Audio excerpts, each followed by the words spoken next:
Hey, peace world. Thanks for pressing play on the Pape Me No Mind post fight, bite down boxing post fight. Just some commentary. I just finished checking out this vacant WBC super flyweight championship between Jesse Bam Rodriguez and former world champion Carlos Cuadras.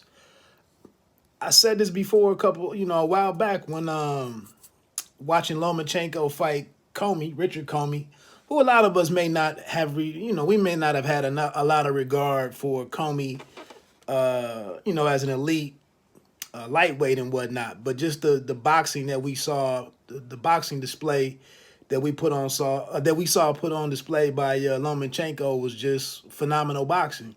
And here tonight, Bam Rodriguez, at just 22 years old, comes up a weight class or two to a super flyweight to take on, like I said, a guy who's been a world champion before, a crafty guy in Cuadras, a feisty guy, a bit awkward at times, but a good puncher. And Bam Rodriguez just put on a clinic. He drops him in the third round with the step over right uppercut at about the 215 mark.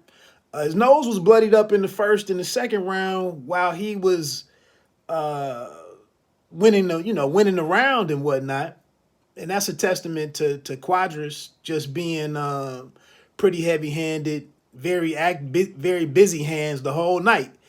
But just the accuracy of Bam Rodriguez, the defense, the foot feints, they said it themselves. Whenever he stayed on the move, the foot feints, he would go to his jab. He was slipping in the uppercut. Just very defensively sound. He wasn't. It was risky, getting inside, doing any kind of inside fighting and whatnot. But he did it at times to kind of change up the real estate of the fight.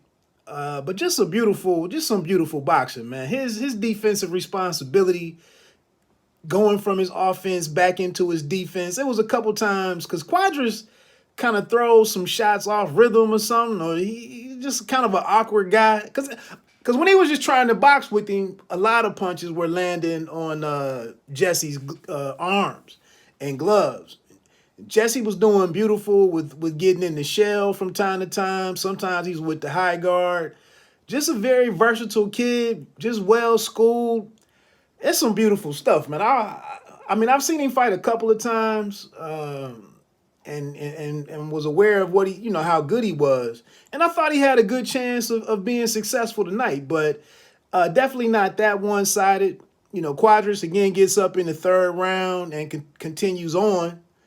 But it just really wasn't much he could do. He was consistent with the body work all night long. Maybe there was a thought that he could slow the kid down in the later rounds. There was the 10th round was kind of slow.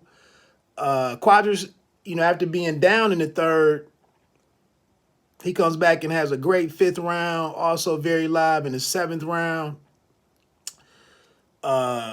The scores were 117, 110 twice, and then 115, 112 on the other card. And just a hell of a performance, man. I just, they say a lot of times, boxing is a very simple sport. And when you're able to keep it simple, when you're able to rely on your fundamentals and your technique, and you got a good gas tank, he was confident all night. He fought with a lot of confidence, a lot of poise. He could take Cuadras' shots when he did get caught. He had a good poker face about him when he did take a good shot. He didn't move too much. He just checked all the boxes, man. I was thoroughly impressed by his performance tonight. And it's kind of, this is the reason why I didn't mess around with the Keith Thurman and Mario Barrios fight, which was on pay-per-view. I just saw some footage of that on Instagram, I think round 2 action or whatever.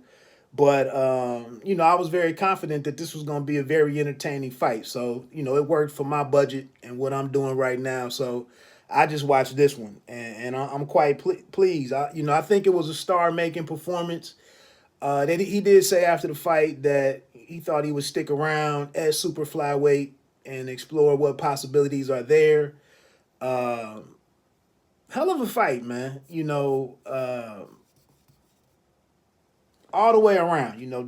Like I said, some of his defensive response, getting his hands back home, uh, managing the space, being at the mid range, getting outside, foot feints, coming inside, changing levels, go to the jab for 30 seconds,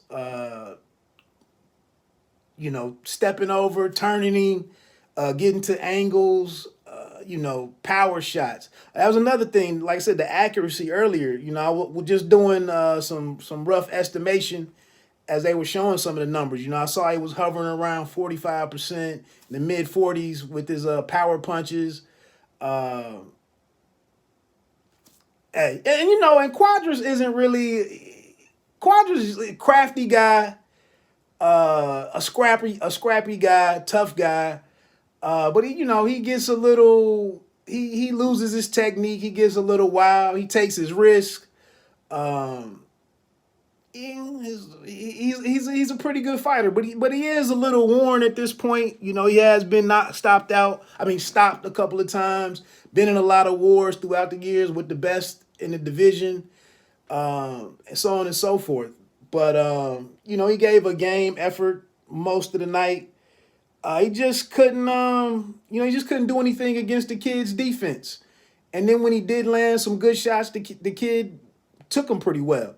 Looking at the rest of the card, shout out to Jamie Mitchell against Skelly. I don't recall Skelly's first name, but she was very, very raw. Mitchell hasn't had a ton of fights herself, but she has the world championship experience by taking down Shannon Courtenay before the end of last year. She comes over to get this fight. I think there was some issues out there that there was some talk about a unification fight or a rematch with Shannon Courtenay, who didn't make weight in there when they did fight, but and then had a leg injury or something, and was kind of off of her game, in their fight. But Mitchell, it was a one-sided thing, affair in my opinion. But to come in tonight and put some bombs on Skelly, I think 3 knockdowns or whatever, it only made it to the 3rd or 4th round. You could see that Skelly was clearly outclassed and probably had no business being in there. Could have been stopped a round or two earlier when she was knocked out at the end of the round, but it wasn't a whole lot of time left. And she was able to continue, but only, got beat up a lot more. So hell of a performance by the Miracle out of California. We'll see what she does next. Does she go back to Courtenay? Do they look to make a unification?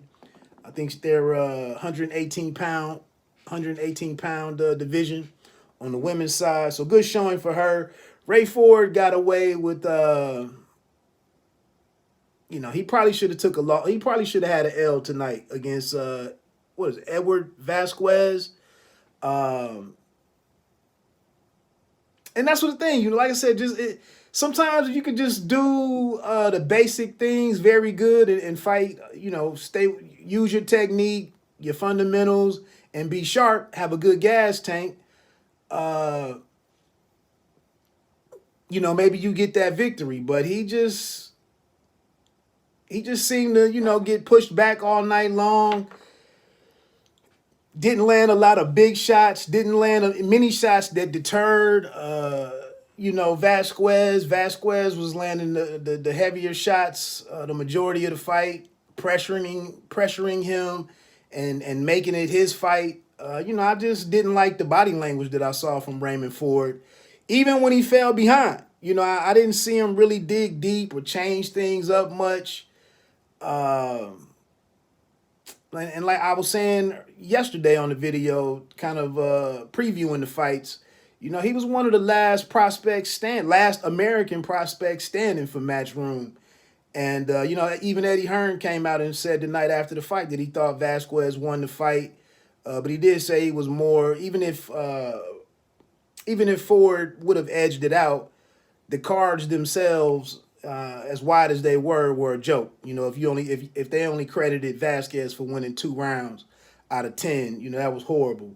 But other than that, I'm trying to think that Khalil Cole, you know, he for his second fight fought some cat named O'Sullivan. I didn't know Cole was kind of having some issues in camp with maybe his focus or whatever his commitment was in question by his former trainer who walked out on him. But he got a second round knockout, I believe that was tonight. That was pretty much it. You know, it was a so-so card in all honesty. But again, you know, my focus was pretty much on the main event, and you know, Bam Rodriguez really came and brought it. So shout out to him. Hell of a effort from Cuadras, but you know, just wasn't the better man tonight. I thought he might have gotten a little bit dirtier, mixed it up a little bit, but and they kept talking about him being the bigger fighter, the naturally bigger fighter, the stronger fighter, but I really couldn't tell that. Maybe he was a little thicker in the legs or something, or maybe definitely more comfortable at the weight and whatnot. But I never really felt like Rodriguez wasn't able to control the action and control the situation at all times. So anyway, hell of a main event for DAZN and Matchroom Boxing, and on to the next one. Let me get on out of here, man. Bite Down Boxing. Please, you can support the channel if you are wagering on sports. You can go over to betus.com.pa. Use promo code JOIN125. You know, some of your activity over there could trickle back down to to Bite Down Boxing and support the channel here. If you do like the way any of this comment, the fight was kind of the way that I recapped it, hit the like button. Let me know what you think about Bam Rodriguez and his future. Is he a potential, is he something out? You see him out in the future against an Estrada, or maybe the winner of Martinez and Chocolatito, or is that biting off a little bit too much for the youngster? But like I said, man, beautiful boxing tonight. I'm always excited when I can sit back and watch, a star-making performance or somebody, just a real professional output or outing.